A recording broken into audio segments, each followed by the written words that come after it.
जबकि मैं परलॉइन का एक बहुत ही छोटा-सा सिपाही हूँ, बहुत ही छोटा-सा। मैं अपना एक परिचय देना चाहूँगा, बहुत सारे लोग इस मंच पर हैं जो मुझे जानते भी हैं और बहुत सारे लोग ऐसे भी हैं जो नहीं जानते हैं। तो मैं अपना एक परिचय दूँगा।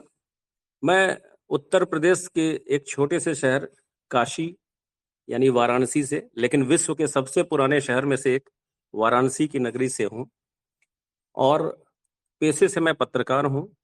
दैनिक जागरण न्यूज़पेपर में मैं सीनियर सब एडिटर पद पे हूँ। एडिट 18 साल करीब होने को आ रहे हैं पत्रकारिता में और जो आज हमारी ज़िम्मेदारी अखबार की दुनिया में है, वो एक संपादक की है।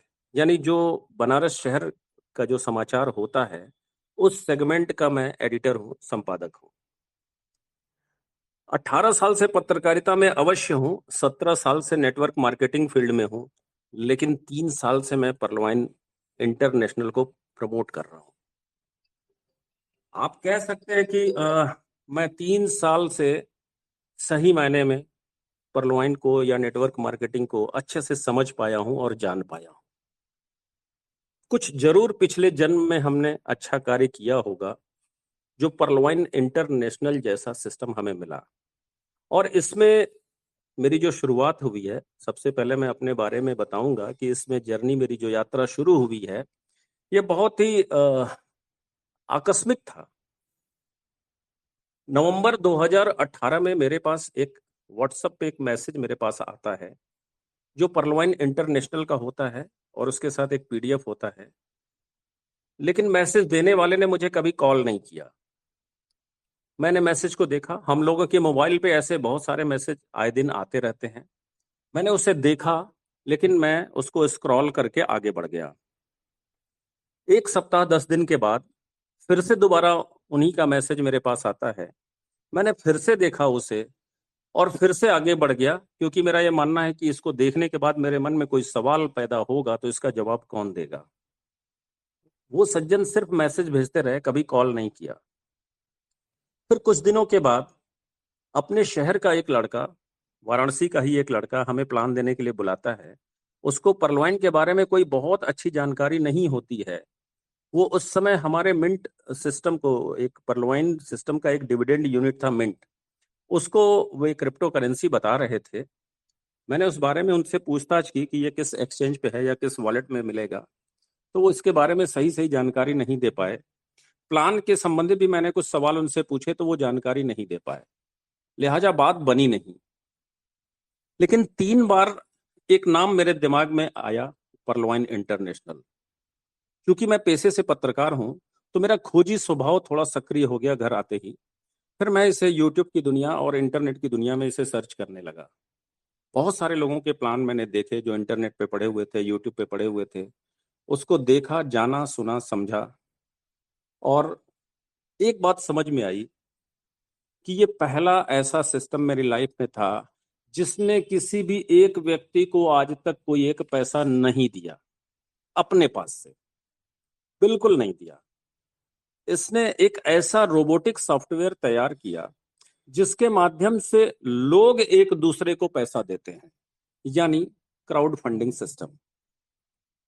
तो मैं इस सिस्टम में काम शुरू किया, बहुत अध्ययन करने के बाद, बहुत पड़ताल करने के बाद और 6 महीने बाद, जो पहली बार मुझे प्लान मिला था, उस दिन से 6 महीने बाद, यानी अप्रैल 2019 में मैं इसमें रजिस्टर्ड हुआ, 15 अप्रैल को।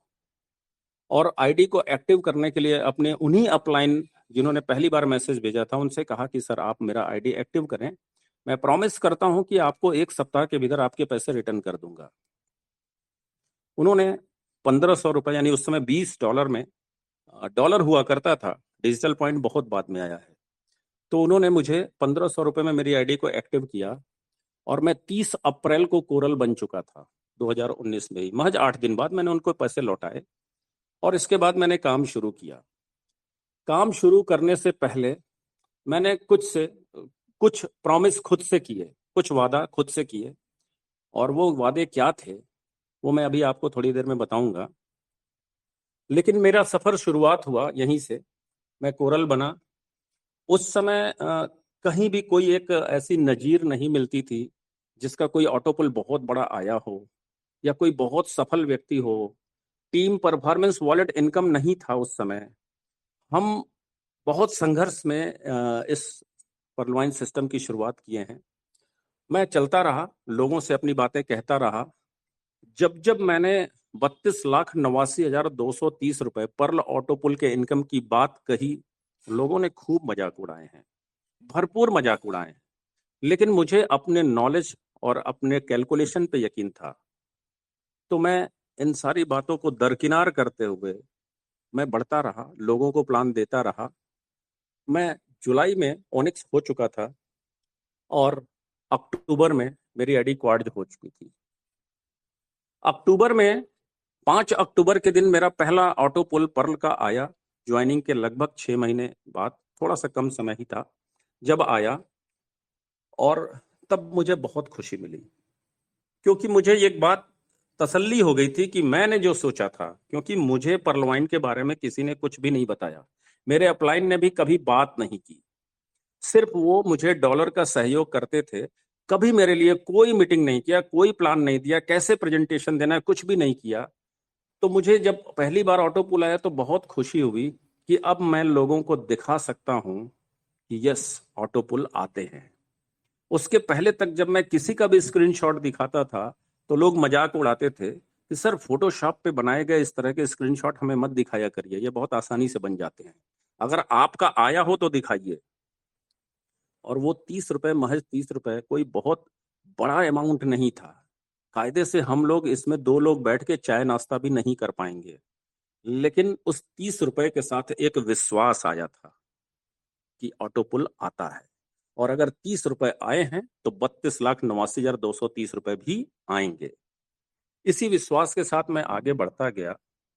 कोरोना काल आया बीच में, बहुत सारी चुनौतियां फिर से आ गईं। सिस्टम 1 सप्ताह के लिए लॉकडाउन में गया, फिर सिस्टम वापस भी आया, और बहुत सारी नई नई कंपनियां इस दौरान आईं, जिसकी चुनौतियां भी हम लोगों के सामने आईं। हम घरों में पैक हो चुके थे लॉकडाउन की वजह से। हमारे पास कोई नया उपकरण, नए टूल्स नहीं थे जिसकी वजह से हम किसी को कुछ समझा पाए। फिर अचानक से जूम मीटिंग की शुरुआत होती है, गूगल मीट की शुरुआत होती है, और कुछ दिन बाद टेलीग्राम मीटिंग की शुरुआत होती है।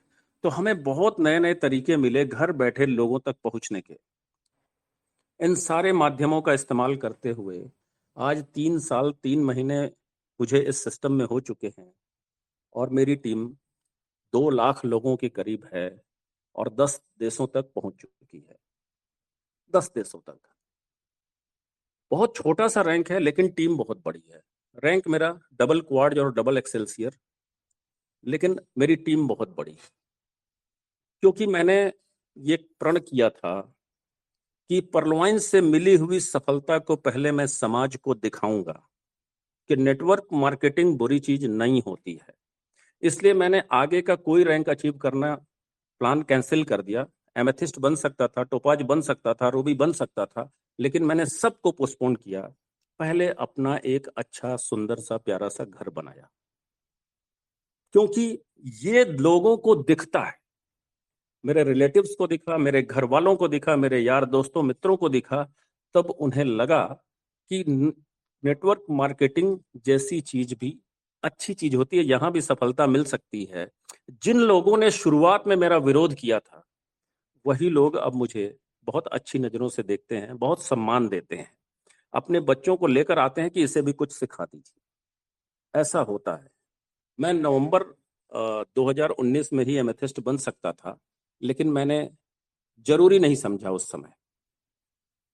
बहरहाल इस तरीके से मेरा सफर बढ़ता गया, और मेरे सफर की शुरुआत में मैं कहूंगा कि मुझे अपलाइन का कोई सहयोग नहीं मिला, लेकिन बिना अपलाइन आप आगे नहीं बढ़ सकते। मैं अपने व्यक्तिगत अनुभवों से एक बात मुझे समझ में आया कि अपलाइन अच्छा हो, प्लान खराब हो तो आप पैसे कमा सकते हैं। अपलाइन खराब हो, प्लान अच्छा हो, आप पैसे नहीं कमा पाएंगे। और अपलाइन अच्छा हो, प्लान भी अच्छा हो, तो आपको अमीर बनने से कोई रोक नहीं सकता। मेरे पास तो अपलाइन ही नहीं था, कोई 1-to-1 मीटिंग करने के लिए भी मेरे पास नहीं था। प्लान प्रेजेंटेशन भी मैंने खुद का अपने तरीके से कैलकुलेटिव प्लान प्रेजेंटेशन मैंने डिजाइन किया, उसी को मैं आज भी देता हूं, लेकिन अपलाइन की कमी हमेशा खटकती रही। तो आज सावन का सोमवार है और मैं बड़े गर्व के साथ कहता हूं कि मैंने काशी नगरी में बाबा विश्वनाथ को ही अपना अपलाइन मान लिया और मैंने काम शुरू कर दिया था। शायद यही वजह है कि मेरी सफलता इतनी बड़ी है, क्योंकि मेरे अपलाइन महादेव है। मैंने उनसे सीखा है सबको साथ लेकर चलना। वो आग को भी साथ लेकर के चलते हैं, वो पानी को भी साथ लेकर के चलते हैं। माथे पे, सिर पे माँ गंगा भागीरथी और आंखों में त्रिनेत्र आग। आग और पानी को साथ लेकर चलने का हुनर अगर कोई जानता है तो वो मेरे महादेव। माथे पे चंद्रमा, अमृत वर्षा की हम उम्मीद करते हैं। शरद पूर्णिमा के दिन खीर बनाकर छतों पे रखते हैं कि आज अमृत वर्षा होगी, यानी अमृत को भी साथ लेकर चलते हैं। और नीलकंठ कहे जाते हैं, गले में विष, अमृत और विष दोनों को जो साथ लेकर चलते हैं, ऐसे मेरे महादेव। और गले में सांप तो घर में गणेश जी की सवारी चूहा। सांप और चूहा भी जहां साथ साथ हों, ऐसे मेरे महादेव। तो जो सबको साथ लेकर चलने का हुनर जानता हो, उससे बड़ा अपलाइन और उससे बड़ा लीडर और कौन हो सकता है। तो मैंने बाबा विश्वनाथ को अपना अपलाइन माना और खुद से प्रॉमिस किया कि जब तक खुद के लिए 1000 बार प्लान नहीं दे लूंगा, मैं रुकूंगा नहीं।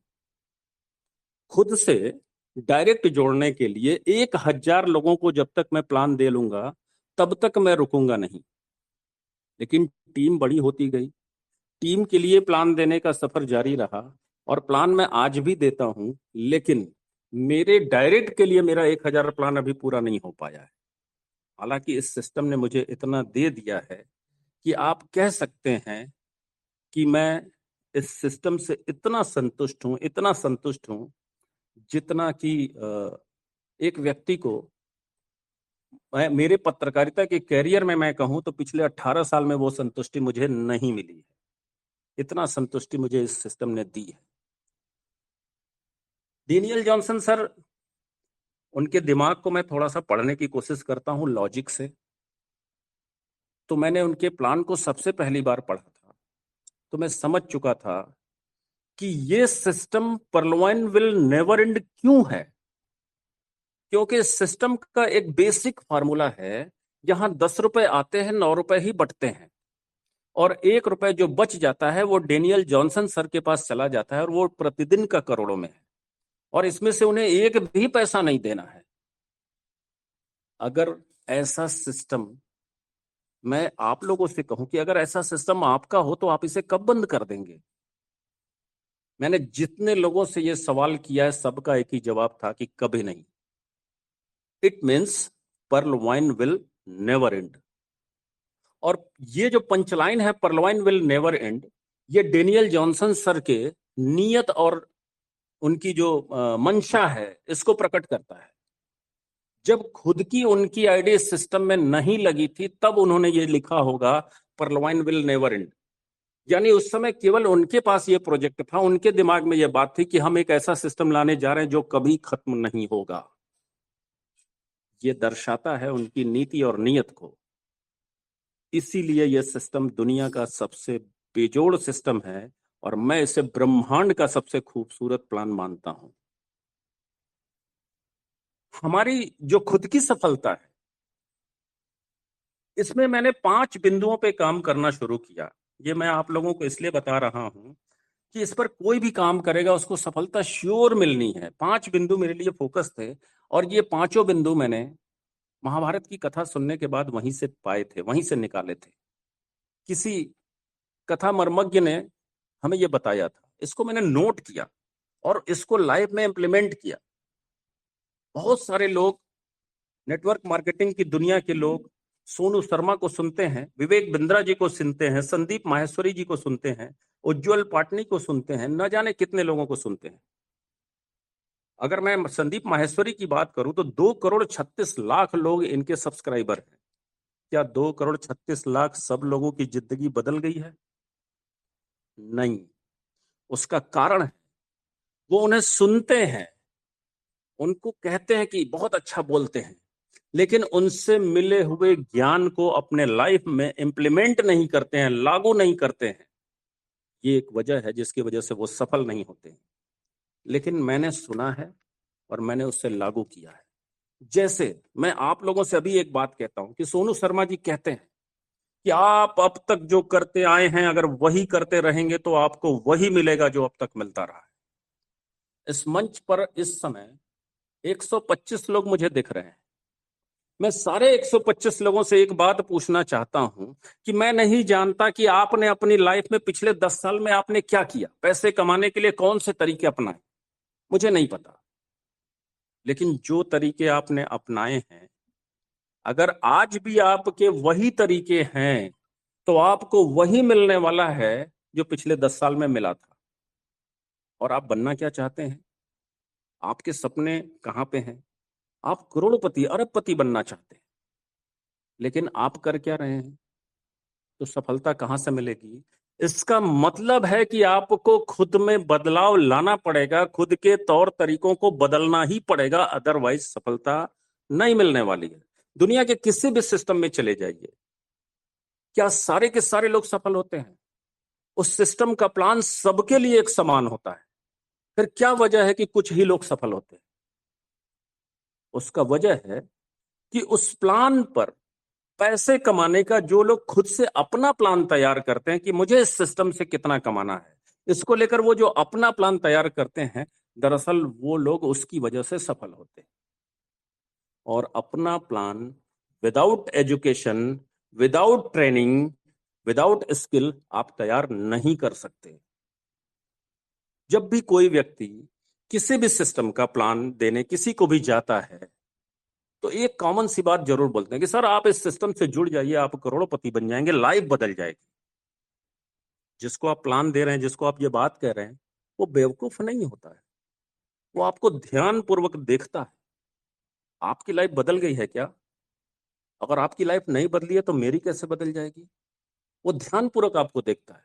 लेकिन प्लान प्रेजेंटेशन के दौरान अगर आपका नॉलेज, आपका स्किल, आपका एक्सपीरियंस आपके शब्दों के माध्यम से उन तक पहुंच रहा है तो एक बात उनके दिमाग में जरूर आती है, ये बंदा आज करोड़पति नहीं है लेकिन आने वाले समय में एक दिन जरूर ये करोड़पति बनेगा।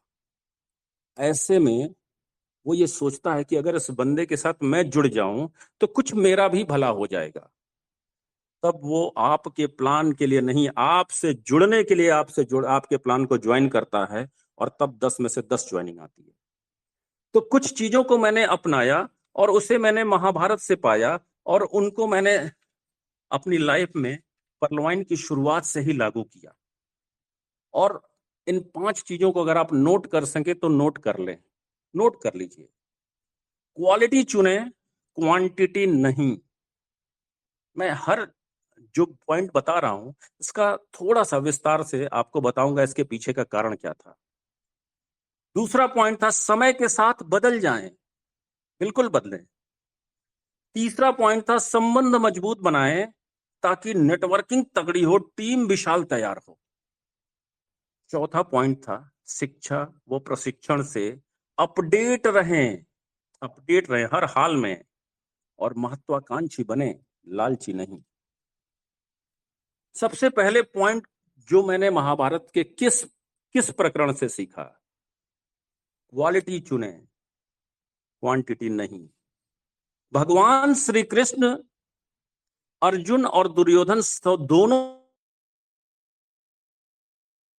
युद्ध शुरू होने से पहले उन्होंने दुर्योधन और अर्जुन दोनों से एक बात कही कि मेरे पास एक अक्षौहिणी सेना है और एक तरफ मैं हूं, या तो मेरी सेना को आप चुन लो या तो आप मुझे चुन लो।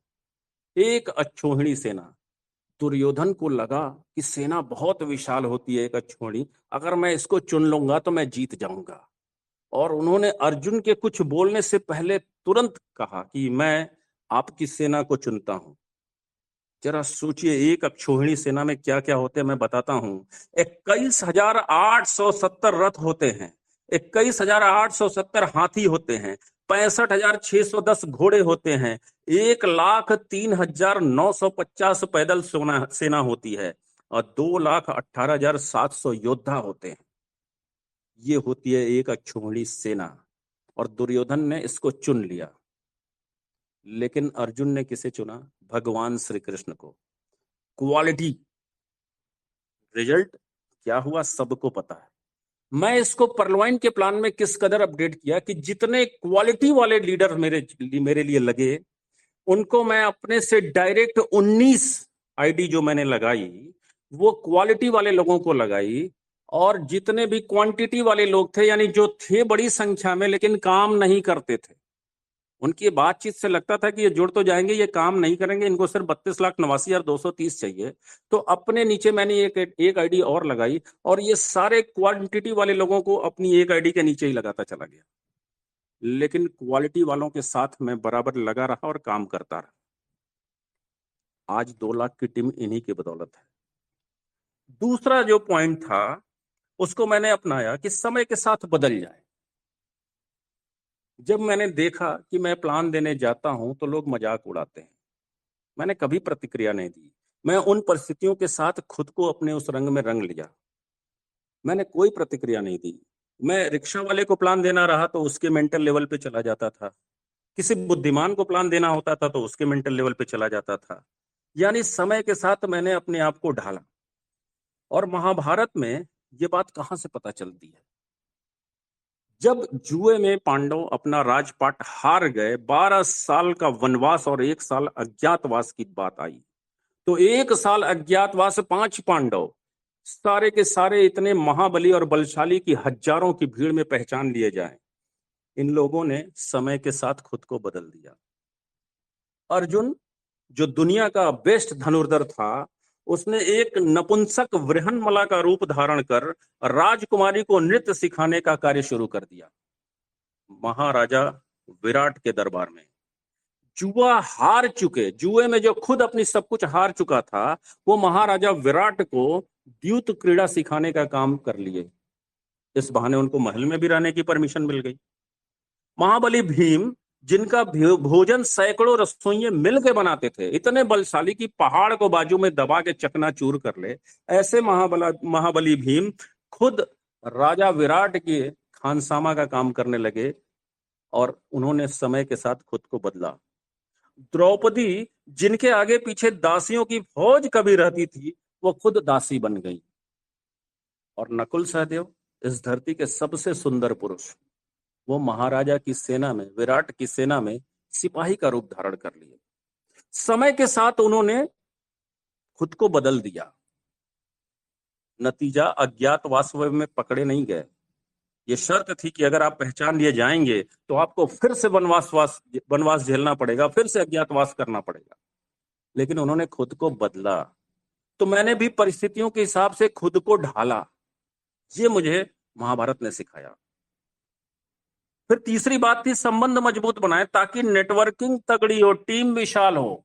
और ये बात समझ में आई जब पांचों पांडव, सिर्फ 5 थे, सब कुछ हार चुके थे, फिर कैसे अपने हस्तिनापुर को अपने पास लिया, अपने कब्जे में कैसे जीता दुर्योधन से।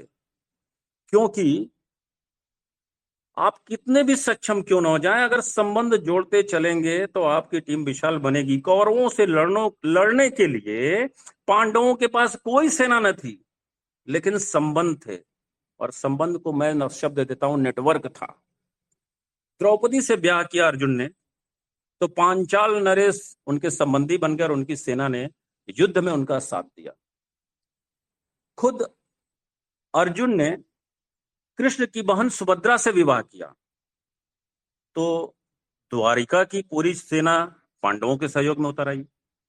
अभिमन्यु की शादी मत्स्य राजा की राजकुमारी उत्तरा से हुई।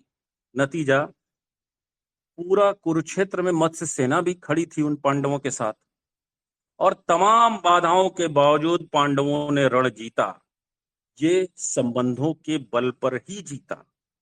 तो टीम जितनी बड़ी होगी, संबंध जितने विशाल होंगे, जितने विस्तारित होंगे, सफलता उतनी बड़ी मिलनी श्योर है।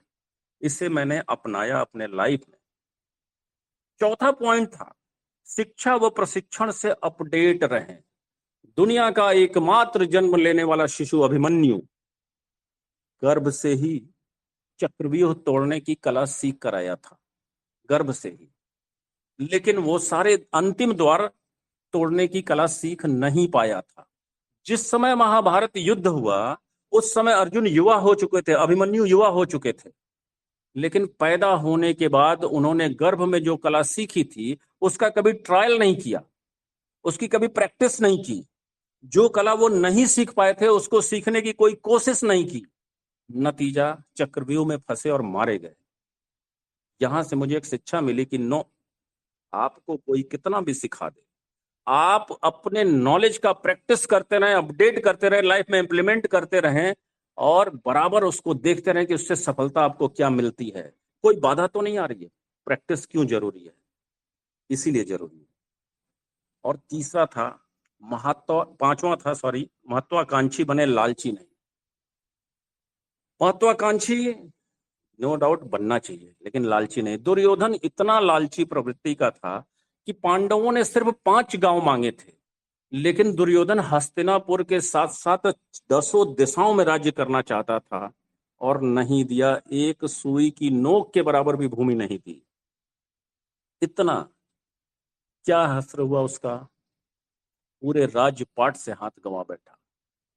तो ये 5 बिंदु मैंने अपनी लाइफ में पूरी तरीके से लागू किया और आज मेरी टीम इतनी विशाल हुई है।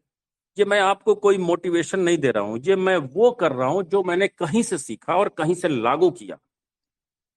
अगर आप लागू नहीं करते हैं, शिक्षित होते हैं, ट्रेनिंग लेते हैं, लेकिन अपने जीवन में लागू नहीं करते हैं, तो आप कभी आगे नहीं बढ़ पाएंगे। अपने हिस्से का संघर्ष आपको स्वयं करना पड़ेगा, स्वयं करना पड़ेगा। और अभी इधर बीच परमानेंट अपडेट में है तो बहुत सारी बरसाती मेढक वाली कंपनियां भी आ गई हैं। बहुत सारे अपने सिस्टम में मौजूद बहुत सारे लालची लोग इधर उधर कूद रहे हैं। महत्वाकांक्षी बने, लालची नहीं। मैं सिर्फ एक सिस्टम में लगे रहने का उदाहरण कुछ देता हूं आपके आपके ही उड़ीसा राज्य से शायद दशरथ मांझी 30 साल तक विदाउट पेमेंट छेली हथौड़ी चलाते रहे। उनके पास दूसरे बहुत सारे विकल्प हो सकते थे, लेकिन छेली हथौड़ी चलाते रहे, पहाड़ को तोड़ के रास्ता बना दिया। किसी दूसरे विकल्प को नहीं चुना उन्होंने। आज इतिहास में उनका नाम दर्ज है। अमिताभ बच्चन फिल्म इंडस्ट्री में 70 साल दे दिए फिल्म इंडस्ट्री को, कोई दूसरे तरफ झांका भी नहीं। नतीजा मिलेनियम स्टार कहेगा। क्रिकेट की बात करें तो 24 साल सिर्फ क्रिकेट को समर्पित कर दिया। जिस दिन संन्यास लेना था सचिन तेंदुलकर को, उस दिन भी सुबह 8 बजे प्रैक्टिस ग्राउंड पे जाकर के 2 घंटा जमकर पसीना बहाया था। जिस दिन संन्यास लेना था उस दिन वो चाहते तो ना करते, क्या फर्क पड़ता। क्रिकेट के देवता तो वो बन चुके थे, लेकिन जीवन क्रिकेट को समर्पित किया। नतीजा क्रिकेट के देवता कहे गए। तो अनुशासन हो तो ऐसा, तो आप किसी एक जगह को चुन लीजिए, किसी एक चीज को चुन लीजिए। अगर आपने परलवाइन को चुन लिया है तो पूरे श्रद्धा और विश्वास के साथ आप इसके साथ आगे बढ़िए। इतिहास पुरुष बनेंगे, इतिहास पुरुष आप सब बनेंगे। इस मंच पे जितने मौजूद हैं, आप लोगों ने आज मुझे इस मंच पे बुलाया है। तमाम हजारों लाखों मंच ऐसे बनेंगे जो आपको बुलाएंगे एक दिन, और मुझे उस दिन बहुत गर्व की अनुभूति होगी अगर ऐसा होता है तो मेरा यह मानना है कि अपने हिस्से का संघर्ष आपको स्वयं करना चाहिए। अभी जो डेनियल जॉनसन सर ने हमें प्लान दिया है, इसमें हम सबको अमीर बनना है, कोई रोक नहीं सकता। लेकिन आप अमीर बने रहेंगे, इसमें मुझे संदेह है। 95% दुनिया की जो आबादी है उसके पास जितनी दौलत है वो 5% लोगों के पास है। ये 95% में एक से एक टैलेंटेड लोग हैं, एक से एक। कोई साइंटिस्ट है, कोई मैनेजमेंट एक्सपर्ट है, कोई आईटी के क्षेत्र का महारथी है, एक से एक बढ़कर एक लोग हैं। और ये सारे के सारे लोग कक्षा 10 और 12 पास लोगों की नौकरी करते हैं। धीरू भाई अंबानी को देख लीजिए, 65,000 करोड़ की विरासत खड़ी कर दी इन्हीं टैलेंटेड लोगों के बूते, इन्हीं टैलेंटेड लोगों के बूते। तो पूरी दुनिया में जो आधा पैसा है वो 95% लोगों के पास, जो आधा पैसा है 5% लोगों के पास। क्यों? क्योंकि अमीरी दरअसल पैसा कमाने का उद्देश्य ही सिर्फ नहीं होता। अमीरी एक सोच है। अमीरी एक आदत होनी चाहिए, अमीरी के कुछ गुण हैं, सिद्धांत है, प्रिंसिपल है, उस पर आपको चलना चाहिए। और मैं व्यक्तिगत अपनी बात कहूं तो जब तक आपके प्रयास से दूसरे की लाइफ में बदलाव नहीं होता तब तक आप अमीर नहीं बन सकते, क्योंकि आप अभी पैसे कमाने के लिए नेटवर्किंग कर रहे हैं। जिस दिन आप दुआओं की नेटवर्किंग करेंगे, दुनिया की कोई ताकत आपको अमीर बनने से रोक नहीं सकती, दुनिया की कोई ताकत नहीं रोक सकती। आप अपनी डाउनलाइन का इनकम प्लान करिए। वो कब 80,000 रुपए महीने, 1 लाख रुपए महीने, 1.5 लाख रुपए महीने कमाएगा, इसकी इनकम प्लानिंग आप करिए। ठीक वैसे ही जैसे आप अपने बच्चे का कैरियर प्लान करते हैं, ठीक वैसे ही जिस दिन आप ये काम करेंगे, जय जगन्नाथ, यानी जगन्नाथ जी इसको देख रहे होते हैं। वो ऊपर वाला इस काम को देख रहा होता है, वो सोचता है कि ये काम तो मेरा है और ये काम ये बंदा कर रहा है, फिर इसका काम कौन करेगा? फिर आपके लिए वो ऊपर वाला काम शुरू करता है। और जब वो ऊपर वाला आपके लिए काम शुरू करता है तो फिर आपको अमीर बनने से कोई रोक नहीं सकता, कोई रोक नहीं सकता। तो मेरा, इसीलिए मैं एक बात और कहता हूं कि आप आदमी कमाने के लिए काम करिए, पैसा बाय डिफॉल्ट आएगा। आप पैसा कमाने के लिए जिस दिन काम करना शुरू करेंगे, आदमी भी गुम हो जाएगा। तो आप आदमी कमाने के लिए काम करें, अमीरी के सिद्धांत को अपनाएं, क्योंकि आपकी लाइफ बदलने वाली है बहुत तेजी से। लेकिन आप अपनी आदतों को नहीं बदलेंगे तो आपकी लाइफ में इतने लीकेज हैं, इतने लीकेज है कि पैसा कब यहां से निकल के खत्म हो जाएगा, 2 साल बाद आप वहीं खड़े रहेंगे जहां से आपने लाइफ की शुरुआत की थी। मैं अगर अपनी व्यक्तिगत बात करूं तो मैं अमीरी के सिद्धांतों पर चलने के लिए प्रतिदिन मैं सीखने को तैयार रहता हूं। रोज एक नया नॉलेज लेकर के मैं सोता हूं। चाहे उम्र में कोई भी छोटा व्यक्ति सिखा दे या कोई भी बड़ा व्यक्ति सिखा दे, मैं सीखने के लिए हमेशा तैयार रहता हूं। मैं आपको एक एग्जाम्पल से समझाता हूं, अपने ऑफिस की एक सच्ची घटना से। मेरे एक सहयोगी मित्र ने मुझसे कहा कि सर, जागरण में मुझे सैलरी बड़ा कम मिलती है। हमने कहा कैसे? बोले बताइए, आज के युग में 25,000 30,000 रुपए महीने से कैसे खर्च चलेगा? हमने कहा आप आधा सच बोल रहे हैं, सैलरी कम आपको नहीं मिलती, क्योंकि जागरण का मालिक जो पूरे इंडिया का जो एडिटोरियल हेड है उसको 5 लाख रुपए महीने देता है, 8 घंटे वो भी काम करते हैं। जो स्टेट का हेड है उसको 1 लाख रुपए महीने देते हैं, 8 घंटे वो भी काम करते हैं। जो वाराणसी शहर का जो यूनिट हेड है उसको भी 70,000 रुपए महीने देते हैं, 8 घंटे वो भी काम करते हैं। और आपको 25,000 रुपए महीने दे रहे हैं और पियून को 10,000 रुपए महीने, 8 घंटे आप भी काम करते हैं। वो तो 5 लाख देने में भी सक्षम है। वैल्यू बढ़ाइए अपनी, खुद की वैल्यू जितनी आप बढ़ाएंगे, सैलरी ऑटोमेटिक बढ़ती जाएगी। 5 लाख वाला भी तो आप ही की तरह पैदा हुआ था, लेकिन उसको 5 लाख क्यों दिया जाता है? क्योंकि जागरण का मालिक उसमें 5 लाख जैसी टैलेंट और योग्यता देखता है।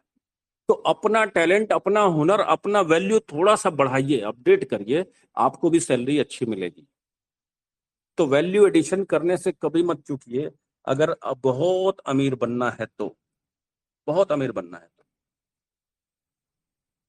ऊपर वाले को मैंने 1% का पार्टनर बनाया है, 1%। अब मैं जितनी भी कमाई करता हूं इसमें से 1% मैं ऊपर वाला जो चाहता है उस काम में खर्च कर देता हूं। अब इस मंच पे कुछ लोग मौजूद हैं जो इस बात के गवाह हैं कि मैं खर्च करता हूं। रतन मूरपानी सर, सलीम शेख सर, अभी एक बंदे के साथ एक ने गड़बड़ कर दिया। उसने क्या किया, एक बंदा सुभाष कुमार बिजनौर का, उसकी माता जी की तबीयत शायद गड़बड़ थी और उसको पैसे की आवश्यकता थी। उसने एक जगह डीपी सेल और बाई का मैसेज देखा और उनसे बात की और उनको डीपी भेज दिए, और बाद में उस बंदे ने पैसे उसको नहीं लौटाए। बहुत गलत काम। उस 21 साल के सुभाष कुमार की नजर में 82 लाख लोगों की इमेज दांव पे थी। वो सोच सकता था कि सारे के सारे ऐसे हो सकते हैं लुटेरे। मुझे लगा ये गड़बड़ बात है। मैंने तुरंत उसको उसके $40 की वैल्यू लौटाई और मैं अब भी उससे पूछता हूं, बात करता हूं कि वो जिसने लिए थे, लेकिन मैंने उसकी मदद सिर्फ इसलिए की ताकि 82 लाख लोगों की इमेज भी वैसे बने जो कार्य मैंने किया। ना कि वैसा बने जो कार्य पैसा न देने वाले ने किया। और वो मैंने किस फंड से दिया? वो 1% का जो मैं भगवान से, ऊपर वाले से जो पार्टनरशिप किया हूं, उसमें से मैंने उसको उठाया और पैसे उनको डोनेट कर दिया। मैं कोई व्यक्तिगत अपनी ओर से नहीं दिया। ये ऊपर वाले से मेरी पार्टनरशिप है। मैं कल को 1 करोड़ कमाऊंगा तो 1 लाख दे दूंगा। अगर मैं 1 अरब कमाऊंगा तो 1 करोड़ दे दूंगा। 1% की पार्टनरशिप मैंने कर रखी है उनसे। इसलिए मेरे बहुत सारे काम दुआओं की नेटवर्किंग में भी शामिल हो जाते हैं। फिर अगर मैं कहूं कि अगर आपको सच में सफल होना है, अमीर बनना है, तो आप अपने काम में निरंतरता लेकर आइए। निरंतरता। अगर नॉलेज लेना है तो हर दिन लेना है। अगर कोई काम करना है तो हर दिन करना है। आपको ये गुण जन्म से विरासत में मिला है। दुनिया का कोई एक इंसान ये कह नहीं सकता कि उसे ये गुण नहीं मिला है। याद करिए अपने बचपन को। जब आप पैदा हुए थे, 2 हाथ, 2 पैर, 2 कान, 2 आंखें, 1 नाक, 1 दिमाग, 1 मुंह, इसी के साथ तो सब पैदा होते हैं ना। चलना सीखा था जब आपने, तो दोनों हाथ, दोनों पैर, दोनों का इस्तेमाल किया था और उतनी ही ऊंचाई से आप दुनिया देखते थे। पर देखते थे आपकी दुनिया तो 2 पैरों पे चल रही है, आप 4 पैरों पे हैं। आपने 2 पैरों पे चलने की कोशिश की, खुद से कुछ नहीं हुआ। अचानक घर का कोई एक सदस्य 1 साल, 1.5 साल, 2 साल बाद आपकी एक उंगली पकड़ करके आपको 2 पैरों पे खड़ा करता है, और तब आपको दुनिया कुछ अलग दिखाई देती है। आपको एहसास कुछ अलग होता है। आप 2 कदम 2 पैरों पे चलने की कोशिश किए, लेकिन जैसे ही उन्होंने उंगली छुड़ाई आप गिर पड़े। उंगली पकड़ने वाले ने थोड़ी देर बाद घर के अपने काम में व्यस्त हो गए, लेकिन आपको एक नया एहसास मिल चुका था। आपने फिर खड़े होने की कोशिश की अकेले, फिर गिरे। कभी दीवार के सहारे खड़े हुए, कभी सोफा के सहारे, कभी टेबल के सहारे। बार बार खड़े हुए, बार बार गिरे, फिर खड़े हुए, फिर गिरे, फिर खड़े हुए, फिर गिरे, और तब तक खड़े होने का गिर सिलसिला जारी रहा जब तक आप खड़े होकर चलना सीख नहीं गए। विरासत में मिली है जुनून, निरंतरता। आपने पूरी दुनिया को उस दिन एक मैसेज दिया कि किसी भी काम को आप तब तक करते रहो जब तक उसमें आपको सफलता मिल नहीं जाती। और ये क्यों मिली थी? क्योंकि सफल होने तक आपने निरंतरता जारी रखी। तो मेरे दोस्त, मेरे मित्रों, सरकारी नल की टोटी में लीकेज होता है और बूंद बूंद पानी टपकता रहता है। बंद कर देने के बावजूद भी टपकता रहता है, और वो जहां टपकता है, जिस पत्थर पे गिरता है, 10 से 12 साल लगातार गिरने पर बूंद बूंद पानी भी पत्थर में गड्ढे कर देती है। ये होती है निरंतरता की ताकत। तो आपको कोई ना कहे या आपको कोई हाँ कहे, आप प्लान देना मत छोड़िए। 1,000 लोगों को प्लान अवश्य दीजिएगा। 800 लोग आपको ना कहेंगे, 200 लोग आपको हाँ कहेंगे, और इन 200 लोगों में जो आपको हाँ कहेंगे, 30, 35, 40 लोग ऐसे आएंगे आपकी टीम में जो आपको करोड़पति बना करके ही छोड़ेंगे। फार्मूला है ये सफलता का फार्मूला है। लेकिन होता क्या है, प्रैक्टिकली होता क्या है?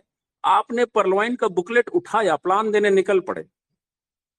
पहली बार में एक बंदे ने ना किया, अरे नहीं नहीं नहीं नहीं, नेटवर्किंग, ओ हो, ये सब धंधा अपने से नहीं होता भाई, आप कोई और दरवाजा देख लो। थोड़ा सा उत्साह से आप लबरेज हैं, एक ना पे आपको निराशा नहीं होती, फिर दूसरे के पास चले गए। दूसरे ने फिर उपदेश दिया, बेटा कुछ कायदे का काम धंधा कर लो, ये सब क्या फालतू फंड के चक्कर में पड़े हो। उसने भी ना कर दिया। तीसरे के पास आप जाते हैं, वो बोलता है क्या अब टोपी पहनाने का ही धंधा रह गया था आपके पास? फिर निराशा हाथ लगी। चौथे के पास गए, पांचवें के पास गए, 10 ना सुनते सुनते आपके दिमाग में आता है कि साला ये कौन सा धंधा हमने अपना रखा है, जिसके पास जाओ साला ना कह देता है। ये कौन सा धंधा है? आप थक हार करके ये बुकलेट और कागज कलम डायरी अपने टेबल पे रख के सिर पकड़ के बैठ जाते हैं, जबकि आपको खुश होना चाहिए था। आपको इस बात के लिए खुश होना चाहिए था कि आपको पहले से पता था कि 800 लोग आपको ना करने वाले हैं, और 10 ने कर दिया। अब तो सिर्फ 790 की सुननी बाकी है, इसके बाद तो सफलता हमको रास्ते में मिलने वाली है। तो हमारे पास निरंतरता का अभाव होता है। जब आपको परलवाइन का प्लान अच्छा लगा था तभी तो आपने इसको ज्वाइन किया था। तो आपने ये कैसे सोच लिया कि आपकी जैसी मानसिक क्षमता वाला इस दुनिया में सिर्फ आप अकेले इंसान हैं? ऊपर वाले ने हजारों पैदा कर रखे हैं। जिस दिन आपकी मुलाकात उनसे होगी, जैसे आप जुड़े थे वैसे वो भी जुड़ जाएगा। इसलिए निरंतरता आपके काम में होनी ही चाहिए, होनी चाहिए। और अगली बात मैं कहूं तो हमेशा शांत लक्ष्मी कमाने की कोशिश करिएगा। अशांत लक्ष्मी कमाने की कोशिश कभी मत करिएगा। देखिए, ये दोनों में फर्क क्या है मैं बताता हूं। एक जनरल मर्चेंट का व्यापारी है, जब वो अपनी दुकान खोलता है तो वो भी लक्ष्मी गणेश की पूजा करता है। वो पूजा करते समय कामना करता है कि हे भगवान, हे प्रभु, आज कुछ अच्छे अच्छे ग्राहक भेजना, अच्छे अच्छे ग्राहक भेजना। और उसकी दुकान चलती है। लेकिन चोर डकैत लुटेरे भी, वो भी घर से निकलते समय लक्ष्मी जी की पूजा करके निकलते हैं। लक्ष्मी जी का आशीर्वाद उनको भी मिलता है ना? क्या सारे के चोर पकड़े गए? कुछ चोरी करके सफल होते हैं ना, उनको भी मिलता है। लेकिन जैसी आपकी नीति और नियति होती है, वैसा ही आपका परिणाम होता है। आप देखिए ना, पैसे तो विजय माल्या और दाऊद के पास भी हैं। क्या हस्र है उनका, आप देख लीजिए। कभी एक डायलॉग हुआ करता था फिल्मों में, 24-24 देशों की पुलिस हमें तलाश कर रही है। और आज वो पाकिस्तान में अपने ही घर में कैद होकर रह गया है। अमेरिका के सैटेलाइट के कैमरे को बंद होने का इंतजार करता है, तब जाके वो अपने घर के गार्डन में टहलता है। जिसके लिए डॉक्टर ने कह रखा है कि नहीं टहलोगे तो ये डायबिटीज और ब्लड प्रेशर तुम्हारी जान ले लेगा। अपने ही घर में कैद हो गया है दाऊद। अशांत लक्ष्मी कहां तक पहुंचा देती है। इसलिए शांत लक्ष्मी कमाने की कोशिश करिएगा। और सबसे सबसे जरूरी बात, किसी भी सिस्टम का व्यक्ति हो, किसी भी व्यवसाय का व्यक्ति हो, अगर वो सफल है तो उसकी बुराई कभी मत करिएगा, कभी नहीं। क्योंकि सफलता आपको भी चाहिए। और ये बात सफलता महसूस कर रही होती है। अगर आप उसकी बुराई करते हैं तो दरअसल आप उसकी बुराई नहीं करते हैं, उसकी सफलता की बुराई करते हैं। और सफलता आपको भी चाहिए। अगर आप बुराई करेंगे तो वो आपके दरवाजे पे नहीं आने वाली है। इसलिए कभी कभी भी भूल कर भी, गलती से भी, किसी भी सिस्टम के किसी भी सफल आदमी की आप बुराई कभी मत करिएगा। और अगर मैं खुद में अपडेट करने की बात करूं तो प्रतिदिन एक नया नॉलेज जरूर लीजिएगा, नॉलेज को इंप्लीमेंट जरूर करिएगा। डाउनलाइन के इनकम प्लान आप करिए, प्रतिदिन एक प्लान अवश्य दीजिए। और परलवाइन को अपना बिजनेस समझकर करिएगा, डॉक्टर डेनियल जॉनसन का नहीं। आपकी जो टीम है, आप जो काम कर रहे हैं, उसके डेनियल जॉनसन आप हैं। अपना बिजनेस समझ करके करिएगा। पैसे आए या ना आए, बिजनेस को जब कोई भी, किसी भी धंधे को, किसी भी ट्रेड में हो, किसी भी फील्ड में हो, अपना बिजनेस जिस दिन समझ कर करेंगे, सफलता मिलनी निश्चित है, निश्चित है। तो परलवाइन को अपना बिजनेस समझ करके करिएगा। और कितना अच्छा माहौल है इस समय कि हर तरफ मंच चल रहे हैं, हर तरफ सिखाया जा रहा है, हर तरफ crypto currency, blockchain, trust wallet, Binance, सब कुछ सिखाया जा रहा है। जो कभी 7 लाख, 8 लाख, 9 लाख रुपए खर्च करके क्रिप्टो करेंसी की शिक्षा मिलती थी सिंगापुर में, आज फ्री ऑफ कॉस्ट सिखाया जा रहा है हर जगह। यूट्यूब पे चले जाइए, आप एक बार लिखेंगे कि बिटकॉइन क्या है, क्रिप्टो करेंसी क्या है, 150 टीचर आपको आते हैं सिखाने के लिए। सीखने से कोई गुरेज मत करिएगा। क्योंकि आने वाला दौर वो दौर है कि आप अगर यहीं पे बने रह गए जहां पे आज आप खड़े हैं, तो ये इसका स्पीड इतनी ज्यादा है कि आप बहुत पीछे छूट जाएंगे। बाद में सीखेंगे भी तो उसकी रिकवरी आप नहीं कर पाएंगे, इस स्पीड में ये दुनिया जा रही है। तो आज से भी सीखने का प्रयास शुरू कर दीजिए। कोई कठिन काम नहीं है। 72 साल की उम्र में कर्नल सैंडर्स अपनी जर्नी शुरू कर सकते हैं, करियर बनाने की प्लानिंग शुरू करते हैं। उसके पहले जितने भी काम किए सब में फेलियर रहे हैं। 72 साल की उम्र, 72 ईयर्स। और आज पूरी दुनिया में उनकी चेन चलती है जिसको कहा जाता है KFC, केंटुकी फ्राइड चिकन। तो सीखने के लिए कोई भी उम्र छोटी है, बिल्कुल सीखिए। मैं, मेरी जो कुछ भी सफलता है, इन सारे नॉलेज जो कहीं ना कहीं किसी न किसी से मैंने लिया, चाहे वो कोई छोटा हो चाहे कोई बड़ा हो, लेकिन मैंने उसको अपनी लाइफ में इम्प्लीमेंट किया है। दरअसल इसकी वजह से मुझे जो भी सफलता है मिली है। परलवाइन आपको बहुत धनाढ्य बनाने वाला है। आप अमीरी की सोच, अमीरी के गुण अपने आप में अपनाइए, ताकि जो पैसा आपकी लाइफ में आए वो आपके अंतिम सांस ही नहीं, अगली पीढ़ी तक भी आपके घर छोड़कर न जाए, बरकरार रहे, यथावत रहे। तो अपने आप में इतना वैल्यू एडिशन अवश्य करिएगा। और 3 साल पहले तक इस मंच पे जो सबसे असफल व्यक्ति होगा, मैं उससे भी असफल था। और अगर मैं ऐसा बन सकता हूं तो तय मानिए आप भी ऐसे बन सकते हैं। अपनी तरक्की में आप स्वयं बाधक हैं, दूसरा कोई नहीं। इसलिए सीखने से कोई परहेज मत करिए, खूब सीखिए, जितनी इच्छा हो सके बिल्कुल सीखिए। ये आपको बनाएगी सफल, यही आपको देगी तरक्की की वो मुकाम जहां सम्मान भी साथ में आएगा और धन दौलत भी साथ में आएगा और इतिहास बहुत शानदार बनेगा। आप कभी भी इतिहास का हिस्सा बनकर इस दुनिया से ना जाइएगा, इतिहास रच करके जाइएगा। कोशिश हमारी यही होनी चाहिए। तो बहुत बहुत धन्यवाद, बहुत बहुत आभार व्यक्त करता हूं इस मंच का, जो मुझे आज इस मंच पर बोलने का मौका दिया गया। अगर कोई भी सवाल किसी भी पार्टिसिपेंट्स के मन में हो तो हमसे पूछ सकता है। मैं इस मंच पे अभी बना हुआ हूं। मैं बहुत बहुत धन्यवाद देता हूं बेहरा सर को, जो उन्होंने मुझे आज इस मंच पे आमंत्रित किया। बहुत बहुत धन्यवाद। Over to you sir. Thank you, thank you, thank you. जय परलवाइन। ग्रेट सर, ग्रेट बाबा sir, great sir, great great sharing sir. तालियां होना चाहिए दोस्तों, बहुत तालियां होना जबरदस्त, चाहिए। बहुत जबरदस्त, ग्रेट जबरदस्त। नहीं सर, नहीं सर के लिए जबरदस्त सर, जबरदस्त जबरदस्त जबरदस्त। ग्रेट, जबरदस्त सर। था एक माने यादगार सेशन था, ग्रेट सेशन था। मैं इसीलिए सब लोग को दोबारा बुला रहा हूँ। एक तालियों के साथ, एक क्लैपिंग के साथ सर को हम संवर्धना जनाएंगे। और प्लीज सब जो है को होस्ट 1 मिनट के लिए। Great great great great great sir, great sir. इतनी तालियां, इतना सम्मान। एक वाक्य मुझे और याद आ गया जो मैं आपसे कहना चाहता हूं। देखिए, आप काम करिए सर, सिर्फ काम पे फोकस करिए। ये सम्मान, ये तालियां, ये गले की मालाएं, ये हमारे काम का बाय प्रोडक्ट है। हम काम पे फोकस करेंगे, ये ऑटोमेटिक हमारे तक चल के आएगा। और कभी भी ये सम्मान, जब तालियां बजती है तो बहुत अच्छा लगता है, गले में माला पड़ती है ना तो बहुत ही अच्छा लगता है, बहुत ही सम्मानित महसूस होता है। लेकिन ये हमारे काम की वजह से हमारे पास आता है, कभी इसमें गुम मत होइएगा। एक एग्जाम्पल मैं और देता हूं, याद आ गया आपके सम्मान से। मैं एग्जाम्पल और देता हूं कि दो महान शख्सियत, अच्छे हुनरबाज बल्लेबाज, क्रिकेट के मैदान के खिलाड़ी, दोनों रमाकांत अचरेकर के शिष्य सचिन तेंदुलकर और विनोद कांबली। दोनों ने साथ साथ पढ़ाई की, दोनों ने साथ साथ क्रिकेट सीखा, दोनों ने साथ साथ क्रिकेट की दुनिया में पदार्पण किया।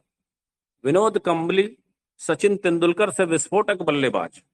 उसने टेस्ट क्रिकेट मैच में शुरुआती पहले 3 टेस्ट में 2 सेंचुरी, डबल सेंचुरी मारा, वर्ल्ड रिकॉर्ड आज तक कोई तोड़ नहीं पाया।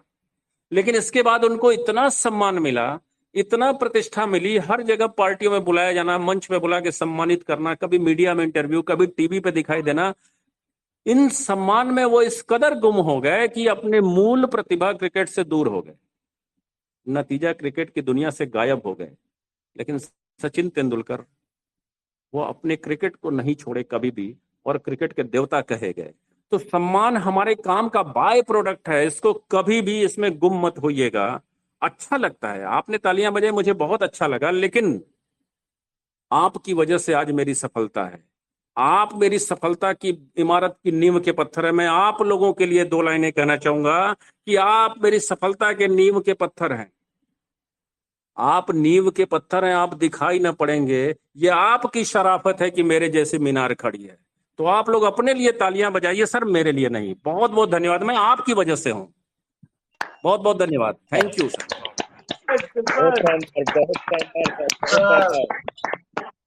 बहुत लाजवाब है। बहुत बहुत बधाई है। और अभी मैं कुछ नहीं बोलेंगे, एक शब्द में जो लीडर है, जो सुनते। हेलो, मेरा आवाज सुनाई दे रहा है? ओके सर आवाज आ रहा है। एक चीज पूछना था वर्मा सर से। Umesh sir please